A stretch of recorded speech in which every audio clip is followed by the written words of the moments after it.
Thank you all for making it almost on time. We're running slightly late, but we will need to be quite close with the time. So we'll be moving along. We're really excited to have a sort of a hopefully more interactive panel after lunch. We have a mixture of academics and practitioners. We have a range of people who've given important advice to policymakers at all different levels to discuss the themes of the meeting that we've all been discussing in an academic way to date. We've heard from Ayadi, who's a professor at the Montreal Business School. She's the founder of the International Research Centre on Cooperative Finance and visiting Cass Business School at the moment. Giovanni Ferri is the professor of economics at LUMSA. He's the founder and chair of the Centre for Relationship Banking and Economics, and founder of a think tank at, on the European Association of Cooperative Banks. Marco Morganti from the Banca Prossima. He's the sort of founding committee member and CEO of the first Italian bank, totally dedicated to the third sector. No? It's a colleague. Oh, I'm sorry.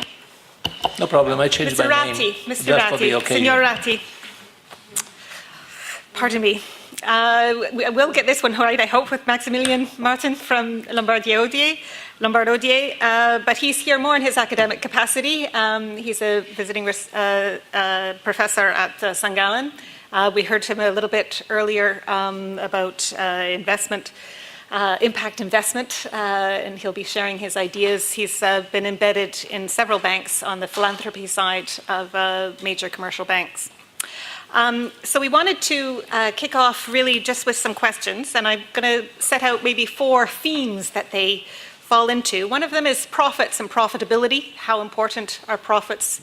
How profitable does a financial institution need to be in order to be sustainable? We've talked about not-for-profit. There's profitable, but not necessarily profit maximizing, and these are 3 different kinds of models. Related to that maybe is about regulation and supervision. How should we be thinking about different kinds of institutions that provide different kinds of services in terms of how they're supervised and regulated? Are they more risky? Are they less risky? Where is the final backstop, lender of last resort for these organizations? Or do they need one? Also the governance. We hear a lot in the commercial banking sector about the strong push for shareholder return that drives profit maximization, drives financial innovation and other kinds of incentives that led a little bit to the compensation excitement coming up to the global financial crisis. And finally, coming out of the discussion this morning about scale. Do we always need to have the global, or are different kinds of institutions more suitable and more efficient at a local level or a regional level? So maybe we could just kick off with about the profits. How profitable, where do the revenues come from? How does institutions that are devoted to social purposes ensure that they are sustainable for their stakeholders? Okay, so maybe we'll ask Signor Ratti to begin on that one from the Banca Prossima. Right. I think I'll speak about all 4 themes based on our own experience. We are a bank, a subsidiary of Intesa Sanpaolo. We focus on customers coming from the third sector. That's all the presentation I'm going to give. Except to say that we have been profitable, we have been in existence for 10 years, and we have been profitable for 7 years. So we had a 3-year fairly normal period in which we did not make profits. Our profitability is not very big, but it is continuous. And also we are a low-risk bank. We have non-performing loans in the region of 1/3 of that typical of the Italian banking system. And that seems to be generic in the sense that other social banks in the country seem to have lower non-performing loans than the rest of the banking system, which I think begs some questions. Now, profits. it seems to me that if you have to comply with some kind of social purpose, that's not very different from having to comply with the law. And if you're going to argue that complying with the law is costly, because it is, I think logically speaking, by some principle of continuity, you can also argue that you have to give up some profits to comply with some kind of social purpose. And that's what we tend to think. In international debates, I've been participating in some debates, especially in the context of the various impact groups going on under the presidency of Sir Ronald Cohen, for instance, and the Anglo-Saxon view, but particularly the British view there, was something like you can do good and make a lot of money at the same time. Let's say that the Italian group didn't particularly believe that. We don't. We at Banca Prossima don't. But I found that all the rest of the Italians and also the other continental Europeans didn't much believe that. So my firm view is, yes, you have to renounce some profit. You have to be sustainable, but that does not mean you're going to make a lot of money. Maybe Raymond Giovanni from the more academic point of view in cooperative banks. Yes, based on academic evidence, at least the research that has been done, stakeholder value banks and shareholder value banks, they're both profitable. So still stakeholder value banks, which generally, at least in theory, they are much more inclined to provide some social benefits or social purposes, they are as profitable as the shareholder value banks, which you expect from them to be as profitable or highly profitable, in fact. Although the shareholder value banks, they are pushed or pressured to give dividends. Some stakeholder value banks, like for example, the cooperative banks, they do not have that pressure to give dividends. So basically what they do, they reinvest their whatever profit they do in reserves to enhance their capital ratios. So this is what we call capital endowment over time, which in fact makes them much less risky if we look at the system risk. And this enhances their robustness and resilience to external shocks. So in fact, it's not about whether or not you make profit, it's how you use your profit. So this is number one, if we take a theoretical view on, okay, what is social purpose and what is social benefit. So I think this is quite an important matter. Now, if you have a view that a bank is purely social, so what does it mean? Does it mean that you don't make profit? And what does it mean in practice? Does it have a mission statement to serve certain mandates, social mandates, and should it be protected? In that sense. So this is the kind of thinking, in fact, in terms of profit but then if we start with the presumption that all banks, either they have the mandate to be social or not, they have to make profit. So how you will use profit at the end, whether it's used for giving back to the shareholders or, in fact, to the society. Yes. Well, the issue of how much profit is an old question for finance, and not only for finance. But when it comes to alternative banks, alternative institutions, first of all, we need some taxonomy. So for the next half hour, I will entertain you on that. How about that? No. Okay, I was just kidding. I was just kidding. I mean, the basic taxonomy that you need to have is that, at least for me, is that if you have a bank that is not simply profit maximizing, does not have this single objective of profit maximization, but has also other goals, that is an alternative bank.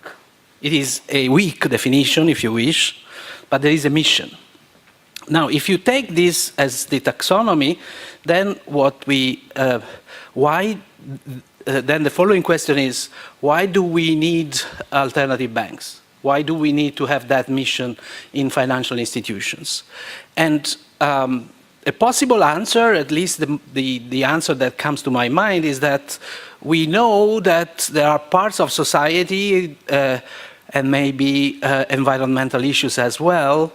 I mean, the area of sustainability that is not well served by ordinary for-profit financial institutions, and that's why we need also the others to try to repair that part of the global issue. If you take this, then the problem of profits is not whether profits are good or bad, because these institutions, for these institutions, the so-called green, let me call them the green institutions, making profit is functional to surviving, to be sustainable themselves. It is not to issue dividends. It is anyhow needed to have some profits in order to be sustainable themselves. And the following question would be, but what happens if the environment, if the background changes? Who could envisage a big shock like the global financial crisis? And then we know, but this is the second issue on regulation, that capital levels were raised in order to safeguard the sustainability and the survival of the banks. So maybe before that, it was not possible to, I mean, before the global financial crisis, you had at the minimum profits to keep alternative banks sustainable, alive, was maybe 5%, I don't know, and then it suddenly went up. Okay, Maximilian, I'm going to move you on to regulation and supervision. You can pitch in there on profits if you like, but what kind of regulatory or supervisory changes would need to be made in order to promote this area of finance? Thank you. So I think, first of all, as I think has been described by my fellow panelists, we need to look at it as a spectrum. There are different animals basically in the jungle. Some of them have a more for-profit vocation, others have a less for-profit vocation. All of them need to survive, so that means you need to be at least financially sustainable. The challenge, though, is some will be getting implicit or explicit forms of support, be it by preferential access to consumer segments, be it by subsidies, and that, in a sense, changes, of course, the nature of these institutions and their vocation. Now, from a regulatory point of view, I think the challenge that we have today is, on the one hand, you have, of course, I would say, the legacy institutions that are already specifically serving, I would say, less privileged parts of the population, but you also have new entrants, and at the same time, as was pointed out by Giovanni. Of course, because of the financial crisis, the fundamental idea is and should be that consumers are better protected, which is understandable, the regulation goes up. At the same time, this also creates costs, additional costs, and in fact, it stifles innovation. A very good example is, if you're a fund manager that wants to sell, maybe, you're an impact fund manager, for example, you want to set up shop, sell in different EU locations, well, the cost of regulation is simply higher now than it used to be. And I think in terms of thinking about regulation, it's not enough to simply say, we want to protect the consumer, that makes sense, but it's also important to ask what level of innovation we want to see on the institutional side, and therefore, what levels of, in a sense, of transaction cost do we want to impose? I mean, probably the famous example and I'm sorry to be critical about philanthropy here, is there's a study that was published by Stanford a couple of years ago that says if you donate $100 in the US, 22 to 43% of that is gone as transaction cost of grant making, cost of fundraising. Now, if you do an IPO, maybe it's, depending on who you hire, maybe 2 to 4%. So that doesn't look so bad. So I think what we need to do is we need to look at the underlying efficiency of allocating capital and pricing risk. Who can do it? How do they need to be organized? Who are they serving? And how can regulation really be enabling? If you look at what's going on at the EU level right now, for example, with the action plan, we are now starting to define, for example, what is sustainable finance. In principle, that's good. The challenge is in a space that is being created as we speak, in a sense, we need to be very careful that it doesn't become a box-ticking exercise, that in reality favors those already at the table and doesn't enable those who want to be at the table, maybe have good ideas, are emerging managers and so on, to actually start. So I think regulation certainly complicated, but needs to be, better forms of input need to be devised so that people actually in the field, in these institutions, provide input to the regulators. I think that's absolutely desirable. Okay, there's obviously a tension between regulation and supervision and innovation, but also risk and public interest as well, right? Does anybody else want to pop in on that? To add one point to this, which in fact is not because a bank has a social purpose on the how to allocate the profit, because we presume that a bank has to have some sort of profit to cover its cost. So the social purpose should not be used to reduce what I call the regulatory constraints. Because at the end, it is important to have a minimum required capital to do business, which is risky business.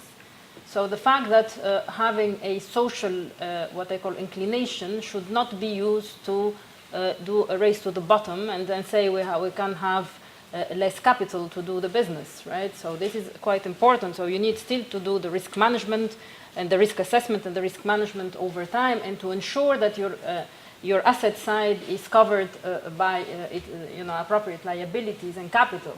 So this is quite important. Now, if you have a specific purpose, social purpose, and then you enter into what we call a protected scheme, okay, so regulatory or government scheme, then most probably you should be completely out of regulation, okay?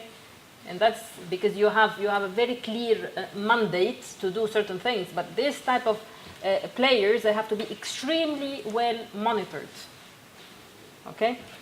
I guess here we're talking about two slightly different things in terms of regulation and capital adequacy requirements and that prudential supervision and oversight. Monsieur Ratti, do you have any insights from your own experience? Well, let's start from facts. I mean, cooperative banks, for instance, have been lobbying the European Parliament and authorities to have lightened capital requirements, etc. Frankly speaking, I don't see a strong economic base for that. I mean, the risk we are running is structurally the same. It may come from different sectors. Some banks may have a specific social purpose that might, attract some kind of favor. But attracting favor on the side of evaluating risk and limiting risk is not, I think, optimal. I mean, you can favor banks or any other kind of intermediary with or organization with a social purpose. You can incentivize it with lower taxes. You can lighten other kinds of regulations on labor, for instance, or the use of volunteers, or what you want. But specifically, altering the measure and the favor about credit worthiness is, I think, the wrong policy to incentivize social banking or social financial intermediation. Anyway, that's my own view. I mean, but it seems to me that's sensical, and also it protects reputation of the social banking in the long run. I mean, let's remind of the fact that many of the institutions that were particularly worthwhile, centuries ago, are now dead. And not dead for incidents, dead because they chose to be dead, and some of them are dead because of fraud or excessive risk. I mean, I have in mind U.S. examples of community institutions that were certainly not worthy on the basis of their statutes and their intentions, and they exist no more. This is simply not good for social financial intermediation and social purposes, and we have to keep that in mind.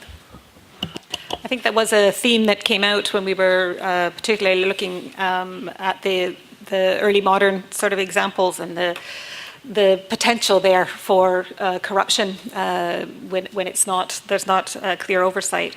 And indeed the savings and loans, which might be what you're thinking about in the United States, evading, if you like, the structures of prudential supervision.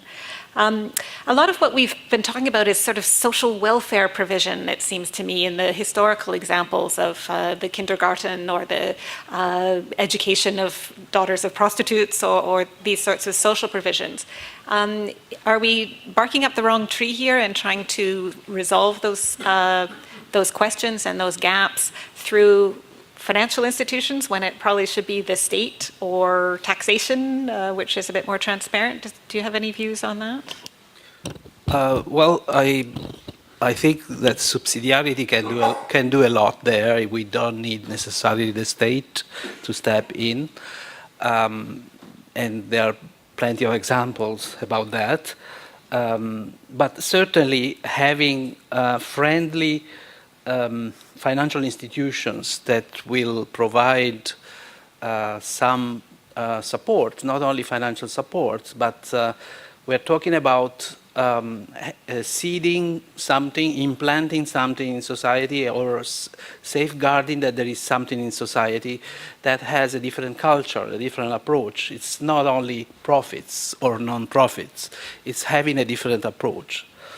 But if I may step back to the regulation, as a matter of fact, what we had for, if we look back, I mean, many of us, maybe not all, believe that the global financial crisis of 2008 was, in some respects, analogous to the Great Depression, the Great Crash of the 1930s. And after the Great Crash of the 1930s, you had re-regulation. You had, in the US, the separation of banking and finance, the Glass-Steagall Act. And Paul Krugman wrote a few years ago that it was the Glass-Steagall that secured financial stability for almost 70 years. And after that, the US and the world, under US leadership, lost that good of financial stability. To some extent, the same applies to alternative banks, alternative financial institutions, because what we had in the US, but also in Europe, in the 1930s was the segmentation in banking. So you would have a different law for the savings banks, typically, a different law for the cooperative banks, a different law for the commercial banks. Now, the new alternative banks that have been bred out in the last few decades are not necessarily analogous to the savings banks and the cooperative banks. We have ethics banks, we have many different forms, but the issue in some sense is the same. The legislator in the 1930s wanted to go for segmentation, and clearly the view was that these guys would not survive unless we provide a specific regulation for them. The legislator after the global financial crisis did not do the same. We have one-size-fits-all model, and that is very problematic because when you put the one-size-fits-all model, it's clear that you induce culturally these guys to look for profits. And there is a second effect of the one-size-fits-all model, that regulation is becoming a source of artificial economies of scale.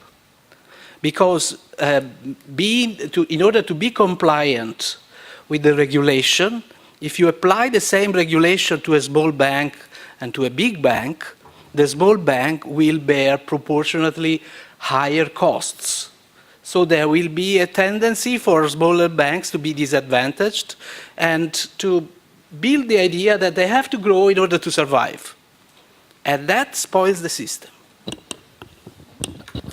I would like to come back to the innovation question regarding the public sector. So I think there are two different issues here. One issue is, does an alternative bank serve a specific segment and should therefore be regulated in a specific way, which I would tend to agree with you, depending on the segment and the specifics. Another question is, what about innovative financial instruments in order to solve problems that the public sector, through redistribution and, say, classical interventions, cannot take care of? And I think here we are facing a bit of a challenge because, on the one hand, it's clear that it's very difficult for the public sector to innovate. Let's take the example, for example, of the Peterborough Social Impact Bond. right? I mean, if we know that in the UK, 90%, 92% of under 21-year-olds who have been in prison under 6 months, 1 year later will have reoffended, and at the same time, not a lot of resources are dedicated to reintegration, that's a problem, especially if the government can't react and say, well, we should probably focus more on reintegration. If then a bunch of private investors comes along and says, we'll do it, we'll provide the capital, give us some of the upside if we hit the metrics that we're proposing, which was the case in the social impact bond in that case, then that's interesting. The problem is we are in a model where there's a lot of upfront work that's being required for relatively small, say, financial innovations, innovative products, that cannot technically operate typically at scale at a later stage, because once it works, the logical incentive for the public sector is to insource it. I mean, I would also, if I was a public sector, I would not pay people profits once they've shown me how to do it. You want to insource it. So we have a fundamental, I would say, innovation challenge here, where the financial sector, or the financial industry, I think, is often very good at coming up with new ideas to price risk, create incentives, direct capital to innovative solutions, but it's not really clear how we will build this into a functioning market with new products. I mean, when we talk about, for example, providing, say, credit to migrants, for example, that's a more, I would say, easier, it's probably technically a bit of an easier topic. That's clear, that's in the domain of the alternative banks. But what about these areas where we don't have solutions, where we need financial acumen, but where it's not really clear how the transmission mechanism with the public sector will work? I think it's pretty unclear at this stage how this will work. Certainly the first mover advantage in finance dissipates very quickly, even within the private sector. So it could be considered one of the public goods of these impact investments, that the model is then transferable into public ownership, if you like. It's one way to think about it. I was going to ask you, Maximilian, a bit more about the current economic climate, and all of you about the current economic climate on these proposals, and how a change in that climate in terms of higher inflation or higher interest rates is liable to affect the incentives for this. At the moment, everybody's seeking yield, and maybe that's why everybody's bubbling up, trying to come up with these ideas for social impact investments that might either evade kind of regulation or generate yield for their customers in some way. Do you see more, so that's for you maybe, but more generally, are there challenges in terms of, as we're exiting a low interest rate era, as we move into a new monetary and financial environment for these kinds of solutions that hasn't been there over the last 10 years? So I would say it's really quite fascinating. On the one hand, I think there's a secular shift in terms of client demand. So I think that is not going away. It's not all the private clients, but it's a sizable portion of individuals who say, I would like my capital to be invested in ways that are demonstrably positive for society. So that will inevitably, say, crank up the factories of the different institutions to produce things that can fulfill that, which is very positive. So that's for sure. The challenge, though, is we also see in the impact investing space, and this was mentioned by Mr. Ratti, a subset of players who are saying, at the end of the day, we only focus on these, say, lockstep propositions where higher social impact means a higher return. Now, in some cases, that's possible, but it's, I would say, empirically very unlikely that it's going to be in all or even the majority of the cases. So we need to find ways to cater to both propositions. And clearly, in an environment where interest rates are rising, the opportunity cost of, say, trying out new things is going to be different. So I would say the upward trend, I don't think it's going to be discontinuing, but I see real challenges in terms of, say, delivering in, for example, a client portfolio. If a client has defined a certain satellite in the portfolio for impact, for example, and you fulfill this demand with specific allocations, of course, if the overall risk-return dimension changes, it may be harder. We have to go back to the master list, see what we can find, etc. So I don't think at this point that, say, the factories collectively are at a level where they can easily deal with that. But at the same time, a lot of smart people are working on it. So I would say I would be moderately optimistic, but we can't just say it's done. Great. Okay, what about in terms of the cooperative banking sector? Will the changing monetary environment? I'm not sure I could work out anything. What I can say from a banker's perspective is that actually higher interest rate would help, in the sense that first they would help restore the normal profitability of the banking system, taking deposits at low rates and lending long-term at higher rates. and also avoiding the anomalies that are now plaguing the short end of the yield curve. Higher rates basically present more opportunities for discounting rates when it comes to lending to social practices. And so they make business easier. You have one more lever to exploit. At the moment, frankly, you don't have. For instance, issuing social bonds, let alone social impact bonds for the moment, but just issuing social bonds which pay a lower than market interest rate, and then, with the proceeds of that, lending to worthwhile businesses, social, environmental, etc., at reduced interest rates. You basically cannot do that now. You can, but the advantage is so minimal that it is not going to drive any particular kind of social investment today. Higher interest rate would favor this. But this is, sort of petty reasoning. It seems to me in terms of, trends and strategic, I wholly and wholeheartedly concur with Maximilian. This is not going to go away. The majority of cooperative banks, at least in Europe, are retail-oriented banks. So then if you increase interest rates, of course, the interest income will increase, and that will help profitability, because generally they don't get commissions and fees as compared, for example, to other type of for-profit banks or call them commercial shareholder value banks. So this will help them for sure to restore the interest income and what I call the traditional activities within their balance sheet.